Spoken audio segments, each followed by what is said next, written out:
Well, one of the reasons why quarantine is going to come in now at the end of the pandemic rather than in the middle of it is because when the number of cases in circulation in the population are so much larger than those being brought in by air passengers, there's no point in having a quarantine. They represented less than 0.5% of the caseload. Now that our domestic caseload is going down and there is some prospect that air travel will go up, it becomes relatively more important, and so measures like quarantine become significant.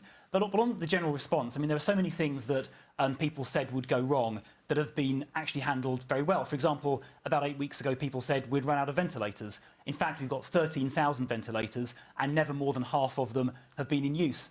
People said we might run out of intensive care beds. We've nearly doubled the number of intensive care beds, and no more than half of those have ever been in use by coronavirus patients. So all of those aspects of the response, which include the relationship to the timing, have worked in this country very well. And I think that we can all collectively take some pride in the way that as a nation we've come together.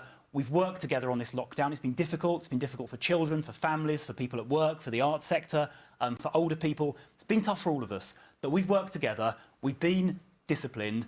And thankfully now we are moving into a slightly happier phase ahead. And I think we can take collective national pride in the way we've worked together on that.